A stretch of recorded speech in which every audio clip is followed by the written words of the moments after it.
ಕೋಲಾರ ಲೋಕಸಭಾ ಕ್ಷೇತ್ರದ ಏನು ಚುನಾವಣೆ ನಡೀತಾ ಇದೆ, ಈ ಚುನಾವಣೆಯಲ್ಲಿ ಹಾಲಿ ಶಾಸಕರು ಏನು ಸಂವಿಧಾನಬದ್ಧವಾಗಿ ಹಾಲಿ ಶಾಸಕರು ಆಯ್ಕೆ ಆಗಿದ್ದಾರೆ 5 ಜನ, ಇವರೆಲ್ಲ ಸೇರಿ ರೈಟ್ ಸಮುದಾಯಕ್ಕೆ ಕೊಡಬೇಕು ಅಂತ ಡಿಸೈಡ್ ಮಾಡ್ಕೊಂಡು ಬೆಂಗಳೂರು ಗಂಟ ಹೋಗ್ತಾರೆ. ರೈಟ್ಸ್ ಸಮುದಾಯಕ್ಕೆ ಕೊಡಬೇಕಾದ್ರೆ ಇಲ್ಲಿ 3,80,000 ಜನ ಇದ್ದೀರಿ, ರೈಟ್ ಸಮುದಾಯಕ್ಕೆ ಕೊಡಬೇಕು, ಶತಸಿದ್ಧ ಕೊಡಿಸ್ತೀವಿ ಅಂತ ಹೇಳ್ಬಿಟ್ಟು ಬೆಂಗಳೂರು ಗಂಟ ಹೋಗ್ತಾರೆ. KPCC ಎಲ್ಲ ಮಾತಾಡ್ತಾರೆ, ಟಿಕಾಣಿ ಹುಡ್ತಾರೆ, 3 ದಿನ ಅಲ್ಲೇ ಇರ್ತಾರೆ. ಕಾಂಗ್ರೆಸ್ ಪಾರ್ಟಿಯಲ್ಲಿ KH ಮುನಿಯಪ್ಪನ ಅಳಿಯನಿಗೆ ಕೊಡಬೇಕಾದ್ರೆ ಡಿಸೈಡ್ ಮಾಡ್ತಾರೆ ಅಂತ ಗೊತ್ತಾದ ತಕ್ಷಣವೇ ರಾಜೀನಾಮೆ ಕೊಡಬೇಕಂತ ಹೊರಡ್ತಾರೆ.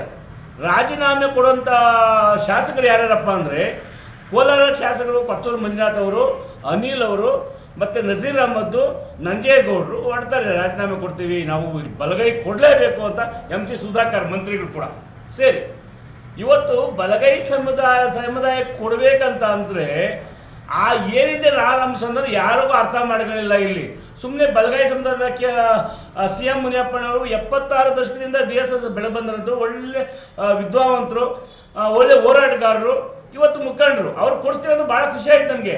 ಸಂಪಂಗೇರಿ ಮುನ್ರಾಜ್ ಅವರಿದ್ದರು, ಅವರು ಕೂಡ ರೈಟ್ ಕಮ್ಯುನಿಟಿ.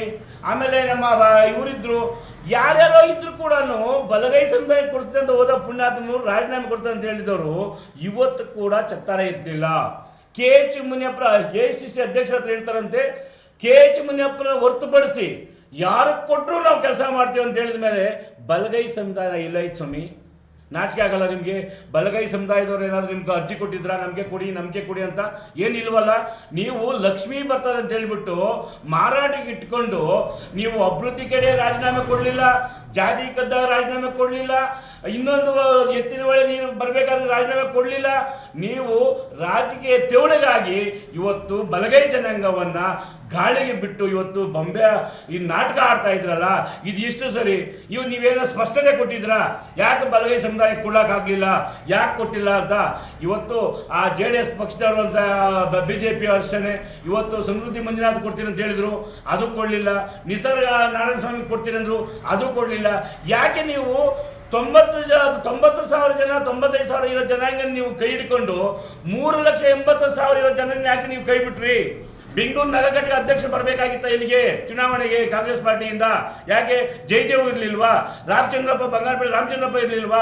ಸಂಪಂಗೇರಿ ಮುನ್ರಾಜು ಇರಲಿಲ್ವಾ? ಯಾಕೆಂದರೆ ಇದಕ್ಕೆಲ್ಲ ಕಾರಣ ಸೂತ್ರಧಾರಿ ನಮ್ಮ ಶ್ರೀನಿವಾಸಪುರ ಮಾಜಿ ಶಾಸಕರಾದ ರಮೇಶ್ ಕುಮಾರ್ ಅವರ ಕಾರಣ. ಜಿಲ್ಲೆ ಅಧೋಗತಿಗೆ ತಂದುಬಿಟ್ರು. ಕಾಂಗ್ರೆಸ್ ಪಕ್ಷ ನಿರ್ನಾಮ ಆಯಿತು. KH ಮುನಿಯಪ್ಪನ ಸೋಲಿಸಿದ್ರು. ಅಲ್ಲ ಸ್ವಾಮಿ, KH ಮುನಿಯಪ್ಪನ ಕುಟುಂಬ ತುಳಿಯೋಕ್ಕಾಗಿ ಬಲಗೈ ಜನಾಂಗನೇ ಬೇಕಾಗಿತ್ತಾ? ನಾಚಿಕೆ ಆಗಬೇಕು ನಿಮ್ಗೆಲ್ಲಾನು. ನೀವು ಇವತ್ತು ರಾಜೀನಾಮೆ ಕೊಡೋಂಗಿದ್ರೆ ಇವತ್ತು ರಾಜೀನಾಮೆ ಕೊಟ್ಟು ಪಕ್ಷೇತರ ಅಭ್ಯರ್ಥಿಯಾಗಿ ಬಲಗೈ ಜನಾಂಗದವ್ರನ್ನ ಒಬ್ಬರನ್ನು ಗೆಲ್ಸ್ಕೊಂಡು ಬಂದರೆ ಇವತ್ತು ಕರ್ನಾಟಕ ಜಿಲ್ಲೆಯಲ್ಲಿ, ಕೋಲಾರ ಜಿಲ್ಲೆಯಲ್ಲಿ ನೀವು ಉತ್ತಮ ರಾಜಕಾರಣಿ ಅನ್ನೋದು ನಮ್ಮ ಅಭಿಪ್ರಾಯ. ಇವತ್ತು ಅದೇನೋ ರಾಜೀನಾಮೆ ಬಬ್ಬೆ ಹೊಡಿತಿರಲ್ಲ, ನಿಜವಾದ ರಾಜೀನಾಮೆ ಇವತ್ತು ಕೊಡಬೇಕು. ಬಲಗೈ ಸಮುದಾಯಕ್ಕೆ ನ್ಯಾಯ ಕೊಡಬೇಕು. ಇಲ್ಲದೇ ಇದ್ದರೆ ನಾವು ಚುನಾವಣೆಯಲ್ಲಿ ಯಾರಿಗೂ ತಕ್ಕಪಾಠ ಕಲಿಸ್ಬೇಕು, ಆ ತಕ್ಕಪಾಠ ಕಲಿಸೋಂಥ ರೀತಿಯಲ್ಲಿ ನಾವು ಮುಂದಿನ ಸಭೆಗಳು ಮಾಡ್ತೀವಿ. ಬುಧವಾರ ದಿನ ಚಿಂತಾಮಣಿಯಲ್ಲಿ ಸಭೆ ಇದೆ. ಆ ಸಭೆ ನೋಡಿಕೊಂಡು ಮಾಧವ್ ಸಭೆ ಮಾಡಿಕೊಂಡು ನಾವು ಯಾರು ನುಡಿಸ್ಬೇಕು, ಯಾರು ಕಳಿಸ್ಬೇಕು ತೀರ್ಮಾನ ಮಾಡ್ತೀವಿ. ಬಲಗೈ ಜನಾಂಗನ ಪರೀಕ್ಷೆ ಮಾಡಬೇಡಿ, ಇವತ್ತು ತಾಳ್ಮೆ ನೋಡಬೇಡಿ. ಯಾಕಂದರೆ ನಮ್ಮ ಶಕ್ತಿ ಏನಂತ ಹಿಂದಿನ ಲೋಕಸಭಾ ಚುನಾವಣೆಯಲ್ಲಿ ಮುನ್ಸ್ವಾಮಿ ಅವರು ಕೊಟ್ಟ ನಾವು ತೋರಿಸಿದ್ವಿ ಆ ಶಕ್ತಿನ. ಇವತ್ತು 4 ಲಕ್ಷ ಇರೋ ಜನ ಸೋಲ್ಸೋಕ್ಕಾಗೋದಿಲ್ಲ ಸ್ವಾಮಿ, ಗ್ಯಾಪ್ ಇಟ್ಕೊಳ್ಳಿ, ಓಲೈಸ್ಕೋಬೇಡಿ. ಒಬ್ಬೊಬ್ರು ರಾಜಕಾರಣಿಗಳು ಒಬ್ಬೊಬ್ರು ಇರ್ತಾರೆ ಬೆಂಗಾವಲಾಗಿ, ಅದರ ಪುಡುಗೋಸಿ KH ಮುನಿಯಪ್ಪ ಅಂತ ಮಾತಾಡ್ತಾರೆ. ನಜೀರ್ ಅಹಮದ್ ಕೋಲಾರಲ್ಲಿ ಶಾಸಕರಾಗಕ್ಕೆ ಗೂಂಡಾ ಸಂಸ್ಕೃತಿ ಇದೆಲ್ಲ ಬಿಡಬೇಕು. ಇವೆಲ್ಲನೂ ಬಿಟ್ಟರೆ ಎಲ್ಲರೂ ಸಮಪಾಡ್ರೆ. ಇಲ್ಲಿ ಜಾತಿ ಭೇದ ಏನಿಲ್ಲ. ನೀವೇ ಜಾತಿ ಹುಟ್ಟಾಗಿದ್ದು, ಬಲಗೈ ಎಡಗೈ ಹುಟ್ಟಾಗಿದ್ದೇ ರಾಜಕಾರಣಿಗಳು. ನಾವು ಕೂಡ ಎಲ್ಲರೂ ಒಟ್ಟುಗಡೆ ಇದ್ದೀವಿ, ಒಟ್ಟುಗಡೆ ಬಾಳ್ತಾ ಇದ್ದೀವಿ.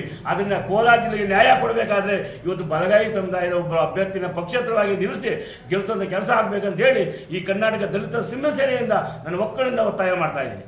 ಬಂಡಾಯ ಅಂದರೆ ಕ್ಯಾಂಡಿಡೇಟ್ನ ಸೂಚನೆ ಮಾಡೋದೇ ಅವರೇ, ನಾವ್ಯಾರು ಕೇಳಲೇ ಇಲ್ಲ. ಅವರೇ ಹೇಳಬೇಕು ನಾವು ಏನಾಗ್ತೀವಿ, ಈ ಜಾತಿಗೆ ಏನು ಆಶ್ವಾಸನೆ ಕೊಡ್ತೀರಿ, ನೀವು ಏನು ದಾರಿ ತೋರಿಸ್ತೀರಿ. ನೀವು ಬೊಂಬೆ ಹೊಡೆಯೋದಲ್ಲ, ನೀವು ಅದು ಮಾಡಿಬಿಡ್ತೀನಿ ಇದು ಮಾಡಿಬಿಡ್ತೀನಿ ಅಂತ ಹೇಳೋದು ಬೇಡ. ಅವ್ರು ಯಾರೋ ಒಬ್ಬ ಶಾಸಕರು ಹೇಳ್ತಾರೆ 3 ದಿನಕ್ಕೆ MP ಮಾಡಿಬಿಡ್ತೀನಿ ಅಂತ. 2 ದಿನಕ್ಕೆ ಗೆದ್ದಂಗೆ MP ಅಲ್ಲ ಸ್ವಾಮಿ ಇದು, MLA ಗೆದ್ದಂಗೆ ಅಲ್ಲ ಸ್ವಾಮಿ ಇದು. ಜಾತಿ ಕದ್ದಾಗ ರಾಜೀನಾಮೆ ಕೊಟ್ಟಿರಲಿಲ್ಲ, ನೀವು ಯಾರು ಕೊಡಲಿಲ್ಲ, ಶಿಸ್ತಿನ ಸಿಪಾಯಿ ಅಂತ ಹೊರಟಿದ್ದೀರಪ್ಪ. ನಿಮಗೆ ನಾಚಿಕೆ ಆಗಬೇಕಲ್ಲ. ನಾನು ಹೇಳೋದು, ಕಾಂಗ್ರೆಸ್ ಪಕ್ಷ ಆಗಲಿ BJP ಪಕ್ಷ ಆಗಲಿ ನಮ್ಮ ಬಲಗೈ ಜನಾಂಗ ಸೀಟು ಘೋಷಣೆ ಆಗಿದ್ರೆ ನಿಮಗೆ ಒಳ್ಳೆಯದು, ನನಗೆ ಒಳ್ಳೆಯದಲ್ಲ.